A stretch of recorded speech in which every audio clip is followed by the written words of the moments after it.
China ఇన్ని రోజులు ఏదైతే ఈ ప్రాంతం మాది, ఆ ప్రాంతం మాది, అరుణాచల్ ప్రదేశ్ మాది, ఇలా రకరకాలుగా ఈ సరిహద్దుల్లో 1952 నుంచి కూడా దురాక్రమణకు పాల్పడిందో మొత్తం అది ఎన్ని ప్రాంతాలకి 27 ప్రాంతాలని తన యొక్క మ్యాప్లో కలిపింది కదా. ఇప్పుడు సర్వే ఆఫ్ ఇండియా మొత్తం ఆ మ్యాప్లన్నింటినీ కూడా భారత మ్యాప్లో చూపిస్తూ ఒక మ్యాప్ విడుదల చేసింది. అంతేకాకుండా భారత ప్రభుత్వం అలాగే మన ఆర్మీ ఈ ప్రాంతాలన్నీ కూడా మావే, ఇవి మీవి లేకపోతే ఇంకొకరివి అని చెప్పి ఎవరైనా సరే ప్రకటించినా లేకపోతే మాట్లాడినా దీని గురించి తీవ్రమైనటువంటి చర్యలు తీసుకోవడానికి మేము వెనుకాడము అని చెప్పి ఇప్పుడు ఒక ప్రకటన విడుదల చేసింది. అందులో ప్రధానమైనటువంటిది 1959లో ఏదైతే ఒక కేంద్ర బిందువుగా మారినటువంటి లాంగ్డు అనే ఒక వ్యూహాత్మక ప్రాంతాన్ని కూడా ఈ మ్యాప్ లో చేర్చింది. దీంతో పాటు మన జస్వంత్ సింగ్ గారు ఉన్నారు కదా, అప్పట్లో 300 మందిని ఒక్కరే, ఆయన టీం 5 ఉంటే అందులో 4 చనిపోయిన తర్వాత ఈయనొక్కరే ఆ 300 మందితో కూడా పోరాడి వాళ్ళని చంపిన తర్వాత ఆయన అమరుడయ్యారు.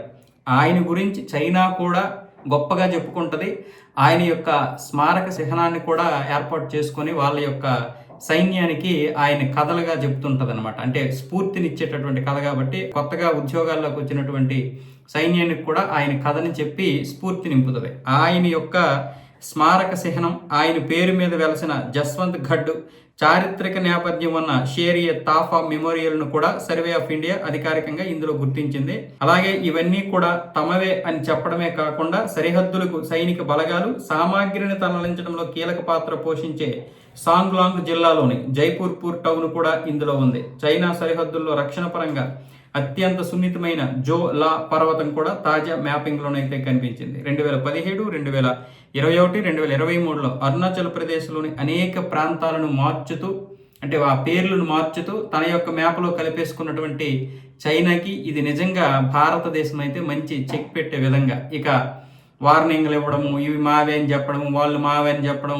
ఇవన్నీ వేస్ట్. మ్యాప్ డైరెక్ట్గా విడుదల చేసి ఇంకా ఎప్పుడైనా సరే చైనా ఇలాంటి వాటికి పాల్పడితే మ్యాప్లో చూపించినా సరే అవి దురాక్రమణ కిందకే వస్తాయి. అంతర్జాతీయ సమాజం ముందు మాట్లాడుకుందాం, లేదు మీరు మేము తేల్చుకుందామన్నా తేల్చుకుందాం.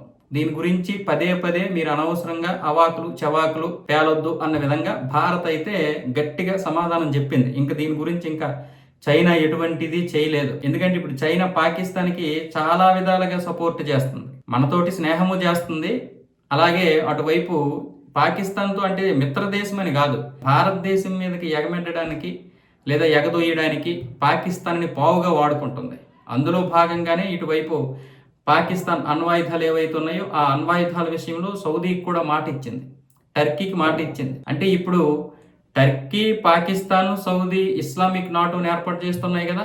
ఈ ఏర్పాటులో భాగంగా చైనా పాత్ర కీలకంగా ఉంది. కేవలం భారతదేశం మీద ఎగదోయడానికే ఈ చైనా ఇలాంటి పనులు చేస్తుంది. అందుకే భారతదేశం వెంటనే ఈ మ్యాప్లు కూడా విడుదల చేసింది.